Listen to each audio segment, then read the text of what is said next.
नमस्कार, आप देख रहे हैं फैक्ट नाउ की फैक्ट खबर। आज हम बात करने वाले हैं अंग्रेज़ी भाषा के प्रख्यात लेखक सलमान रुश्दी की। विवादित किताब द सैटेनिक वर्सेस के लेखक सलमान रुश्दी पर अमेरिका में हमला हुआ। बता दें कि सलमान रुश्दी का जन्म मुंबई में हुआ था। रुश्दी ने द सैटेनिक वर्सेस नाम की किताब लिखी थी। 1989 में इस किताब को लेकर ईरान में फतवा भी जारी हुआ था। ये फतवा उन पर क्यों जारी हुआ था, पूरा मामला क्या है, ये भी हम आपको बताएंगे। पर उससे पहले बात करते हैं उन पर हुए हमले की। दरअसल सलमान रुश्दी पर शुक्रवार को न्यूयॉर्क में हुए हमले ने सभी को हैरान कर दिया। मुंबई में पैदा हुए और बुकर पुरस्कार से सम्मानित रुश्दी पश्चिमी न्यूयॉर्क के कार्यक्रम के दौरान अपना भाषण शुरू करने ही वाले थे, तभी एक व्यक्ति मंच पर चढ़ा और रुश्दी को घूंसे मारे और चाकू से उन पर हमला कर दिया। हमले में रुश्दी की गर्दन पर चोट आई है। सलमान रुश्दी के हमलावर की पहचान 24 साल के हादी मतार के रूप में हुई है, जो न्यू जर्सी का रहने वाला है। न्यूयॉर्क पुलिस ने अभी तक हमलावर के खिलाफ आरोप नहीं लगाए हैं। ये तो बात हुई हमले की, पर इसके पीछे क्या है मकसद और सलमान रुश्दी पर हुए हमले पर ईरान के समर्थक खुश क्यों दिखाई दे रहे हैं, ये भी सुन लीजिए।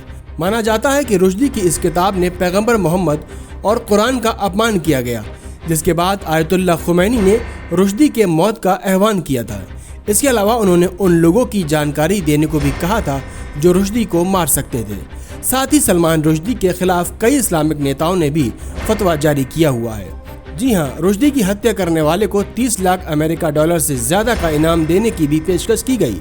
माना जाता है कि ईरान की सरकार लंबे समय से खामनेई के फरमान से दूरी बनाए हुए है, लेकिन लोगों में रुश्दी विरोधी भावना बनी हुई है। जानकारी के मुताबिक आयतुल्लाह खुमैनी ने सलमान रुश्दी को जान से मारने वाले के लिए इनाम का भी ऐलान कर दिया था।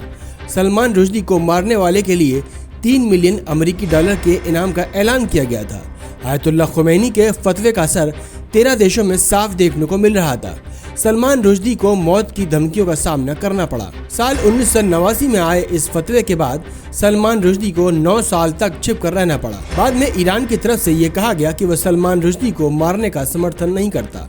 हालांकि साल 2012 में ईरान के एक संगठन ने सलमान रुश्दी को मारने वाले के लिए इनामी राशि 3 मिलियन डॉलर से बढ़कर 3.3 मिलियन डॉलर करने का ऐलान कर दिया। क्यों विवादों में रहा रुश्दी का उपन्यास?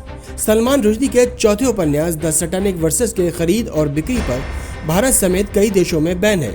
सलमान रुश्दी के इस उपन्यास में पैगंबर मोहम्मद का अपमान किए जाने का आरोप लगाते हुए बड़ी संख्या में लोग सड़कों पर उतर आए थे। कई देशों में विरोध प्रदर्शन हुए और इस उपन्यास की प्रतियां फूकी गई थी। कहा तो ये भी जाता है कि अपने इस उपन्यास में सलमान रुश्दी ने मुस्लिम धर्म की एक परंपरा को लेकर लिखा है कि जिसकी वजह से पूरा विवाद हुआ। रुश्दी पर हमले को लेकर सोशल मीडिया पर शिया धर्मगुरु खुमैनी का पुराना बयान जोरों से शेयर हो रहा है। भले ही ईरान आधिकारिक तौर पर इस मामले पर चुप हो, लेकिन सरकार के समर्थन इस हमले की सराहना कर रहे हैं। समर्थन कर रहे हैं कि खुमैनी का फतवा 33 साल बाद काम कर रहा है। वहीं कुछ इस बात की उम्मीद कर रहे हैं कि रुश्दी के इस हमले में मौत हो जाएगी। कई चेतावनी दे रहे हैं कि इस्लामिक गणराज्य की दुश्मनी इस तरह का अंजाम भुगतेंगे। वहीं इस हमले के बाद ईरान के सुप्रीम लीडर आयतुल्लाह खुमैनी का एक पुराना बयान शेयर किया जा रहा है, जिसमें उन्होंने कहा था, रुश्दी के खिलाफ जारी फतवा बंदूक से निकली गोली की तरह है, जो बिना अपने टारगेट को हिट किए नहीं रुकेगी। दिन दहाड़े रुश्दी पर इस तरह हुए हमले से कई देशों की नींद तो उड़ी गई होगी, पर मानने वाली बात ये होगी, क्या शिया धर्मगुरु खुमैनी के पुराने बयान का ये असर हुआ है? फैक्ट नाउ में आज के लिए बस इतना ही। देखते रहिए फैक्ट खबर।